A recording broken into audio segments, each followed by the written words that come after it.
So very good evening to everyone. आइए चर्चा करते हैं, क्या मृत लोग, जो लोग मृत हो जाते हैं, जिनकी मृत्यु हो जाती है, क्या वो हमसे संपर्क करते हैं? और वो संपर्क करते हैं तो कैसे करते हैं?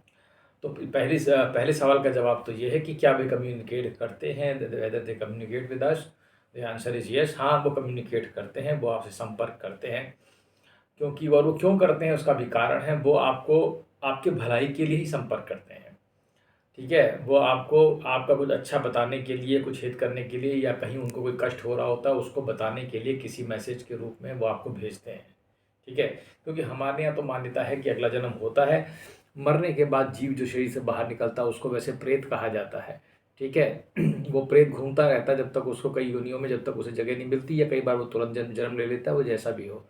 अगर उसको कोई आगे बैतरणी पार करने में, ऐसा गरुण गरुण पुराण में लिखा है कि कोई नदी पार करने में उसे दिक्कत आ रही होती है या ऊपर कुछ दिक्कत होती है, तो वो उस हिसाब से आपको संपर्क करते हैं।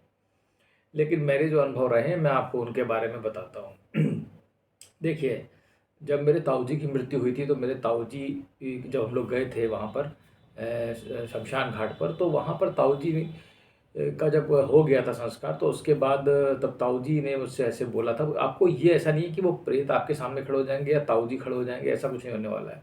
या मेरी माता जी चली गई तो माता जी खड़ी हो जाएंगी, ऐसा नहीं कुछ होता है।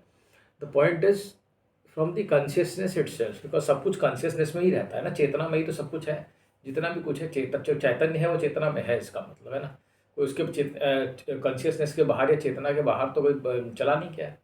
ठीक है, तो वो जो भी चीज़ है वो चेतना में ही रहती है। तो चेतना की एक अंदर से आपके आवाज़ आ जाएगी, क्योंकि चेतना आपके अंदर बाहर दोनों में स्थित है, तो एक आवाज़ आपके अंदर आएगी हल्की सी कि हाँ जी, ये। तो ताऊ जी ने मुझसे ऐसे संपर्क किया कि नाउ आई एम हैप्पी, क्योंकि वो काफ़ी समय से बीमार थे और काफ़ी लंबे समय उन्होंने काफ़ी कुछ झेला है। उनको थोड़ा सा पैरालिसिस का अटैक भी आ गया था, उस बीच उनकी तबीयत काफ़ी ख़राब रही 4 साल। तो काफ़ी दिक्कत सभी को हुई, उनको भी हुई। पर जब वो निकले तो उसके बाद मैंने उसको साफ साफ सुना और अनुभव किया कि नाउ आई एम हैप्पी। तो मैं इस तरीके से कह सकता हूँ, वो उनका एक भाव था जो भी मैंने पकड़ा। लेकिन वो कैसे पकड़ा, वो चेतना के माध्यम से मेरे अंदर आया। ठीक है। इसका दूसरा उदाहरण मैं देता हूँ, जब मेरी माता जी की मृत्यु हुई और जब मैं शमशान घाट में उनको भी जला के उसमें तो सारा काम मुझे ही करना पड़ा, क्योंकि मैं उनका बेटा था। तो ताऊ जी के बच्चों ने किया था, मतलब भाई मेरे कजन्स ने किया था, लेकिन इसमें मेरे भैया ने लोगों ने किया था, लेकिन इसमें तो मैंने खुद किया था। तो जब मैं करके आया था उसके बाद, जब मैं, मुझे याद है जब वो भैंसा कुंड लखनऊ में मैं सीढ़ियों से नीचे उतर करके गोमती नदी की तरफ जा रहा था वो मटके को लेकर के, तब मेरी माता ने मुझे संपर्क किया था और उन्होंने एक चेतना से आवाज़ अंदर से आई थी। वो एक अंदर से आपको आवाज़ अपने आप अंदर से भान हो जाता है, आप अंदर ही बात करते हैं उस चेतना में कि बेटा आप, मतलब उन्होंने मुझसे कुछ ऐसे कुछ कहा था कि आप ऐसे कुछ है, ये है, मतलब कोई बहुत अच्छी बात कही उन्होंने मुझसे। अब मुझे वो बात एकदम एग्जैक्टली ध्यान नहीं है, लेकिन उसको सुन के मुझे काफ़ी संतुष्टि हुई। अब मैं उससे भी आपको अच्छा उदाहरण बताता हूँ कि जब मेरी माता जी ने मुझसे संपर्क किया और वो संपर्क कैसा था, क्योंकि माता जी को मृत्यु को 8 दिन हो गए थे और 8, 9, 10, 11 दिन की जो पूजाएं होती है वो थोड़ी ज़्यादा खास किस्म की होती हैं। They are very technical. 7, 8, 9, 10 आप कुछ जानते हैं। उधर कुछ ज़्यादा ही कॉम्प्लिकेटेड किस्म की जो रिचुअल्स होते हैं वो होते हैं।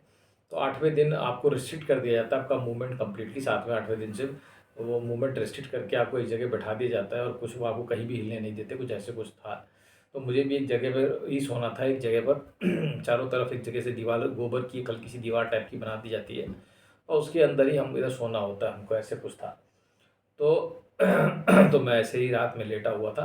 तो मुझे रात में नींद नहीं आती थी, अजीब अजीब सी चीज़ें। थोड़ा सा आपसे, आप जब ये वाली कोई प्रोसेस करके आते हो तो थोड़ा सा आपको ऐसे करके, मतलब एक भान सा होता है किसी चीज़ का। लेकिन थोड़ी देर में, रात में करीब जब काफ़ी देर तक मुझे नींद नहीं आई तो 12, 1, 2 बजे मुझे ऐसा लगा जैसे कि किसी ने मुझे हिलाया और कुछ कहा। तो ऐसे ऐसे ऐसे वैसे तो मुझे इनवॉलेंटरी झटके लगते रहते हैं कुंडली की वजह से, लेकिन वो थोड़ा दूसरे किस्म का था। और अब मैं थोड़े बहुत, अगर कोई आता जाता रहता है तो मुझे कोई उतना ज़्यादा सोचता भी नहीं हूँ। मैं उतना मैं सोचता हूँ कि यहाँ कोई मुझसे संपर्क कर रहा है या कोई जा रहा है, कोई आ रहा है। It's very routine to us me. लेकिन उसके बाद वहाँ पर जानते हैं क्या हुआ, उस वाले केस में स्पेसिफिकली क्या हुआ कि वो आई धीरे से, चेतना में ही है। देखिए, वो कोई चीज़ नहीं आ रही है, वो चेतना से ही कोई बोल रहा है। और मैं थोड़ा लेटा हूँ, मैं नींद मुझे नहीं आ रही, मैं अर्ध निद्रा जैसी अवस्था में हूँ। और फिर वो कह रही हैं कि तुमने सुनीता को निमंत्रण नहीं दिया। सुनीता को कौन सा निमंत्रण नहीं दिया मैं आपको बता देता हूँ। एक 12वीं का भोज होता है, उसके निमंत्रण पत्र जैसे छापे थे, पत्र के आजकल कंप्यूटर में व्हाट्सएप के माध्यम से छपवा लिए थे और दे दिए गए थे, उसी को प्रिंट आउट निकाल लिया गया था।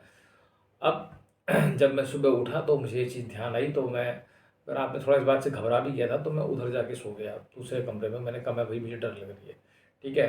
फिर उन लोगों ने कहा खैर चलिए हम लोग सो जाते हैं, किसी तरीके से मैनेज किया गया। लेकिन जब मैं सुबह उठा तो मुझे ध्यान आया उस बात का कि सुनीता कौन है। तो मैंने सबसे पहले पूछा कि सुनीता है कौन। तो मैं पता लगा कि सुनीता को निमंत्रण नहीं दिया, वो सुनीता कोई और नहीं, मेड है। तो मेड का नाम सुनीता था, मुझे मालूम ही नहीं था। कारण ये था वो नई आई थी, उसे 2-3 ही महीने हो रहे थे। और मैं उतना ध्यान देता नहीं, मैं स्कूल जाता आता, मेरे पास टाइम ही नहीं कि मेड का नाम क्या है। तो मुझे पता लगा कि वो उसे अधिक टाइम भी नहीं हुआ था, 4-5 ही महीने हुए थे। तो सबने बताया, फिर मैंने चाची और मेरी बहन थे, मैंने उनसे पूछा सुनीता कौन है, तो उन्होंने बताया कि जो मेड है उसका नाम सुनीता है। तो मैंने कहा उसको क्यों नहीं काट दिया। फिर मैंने उसको वो एक कागज़ दिया और जा के इस तरीके से वो बात पूरी हुई। सो द पॉइंट इज़, यहाँ पर इतनी चीज़ याद रख लेना, इतनी चीज़ समझ लेना, इतनी चीज़ कह देना उस मेड के बारे में, ये एक बहुत बड़ी चीज़ है, समझ रहे हैं। तो वो कोई वैसी चीज़ नहीं थी, तो मतलब मम्मी की इच्छा थी कि उसको दिया जाए, तो वो इस तरीके से संपर्क करके हमने मेड्स को दिया।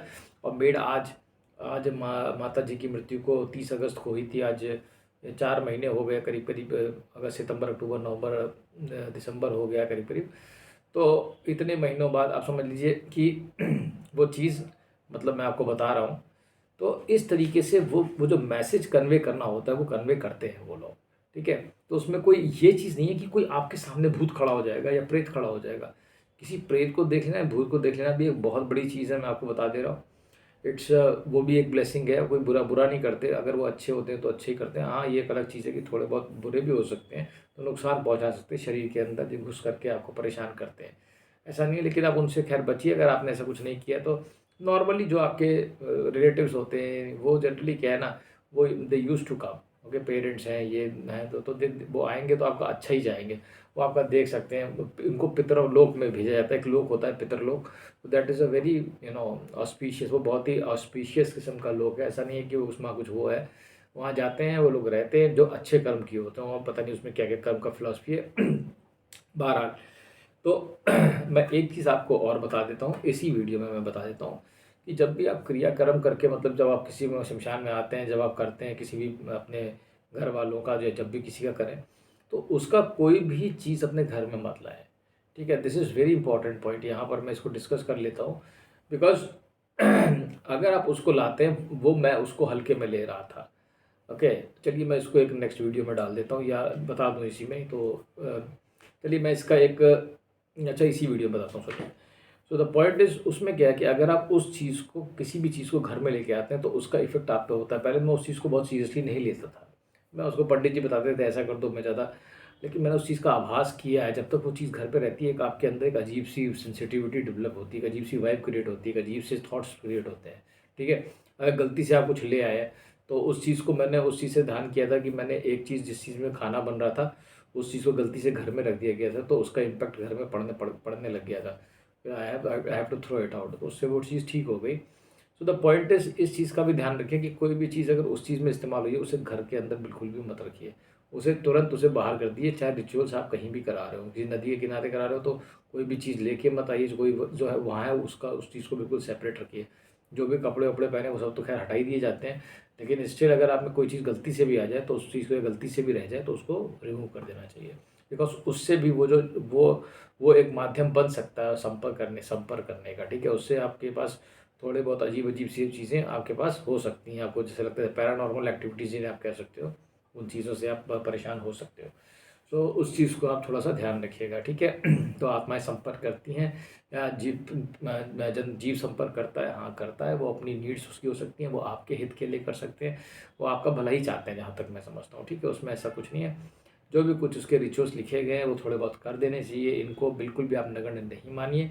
कर्म कांड को एकदम नकारा नहीं कह सकता, कुछ चीज़ के नियम है, उन्हें थोड़ा सा फॉलो कर लेना चाहिए जहाँ तक मुझे लगता है, ठीक है। धन्यवाद।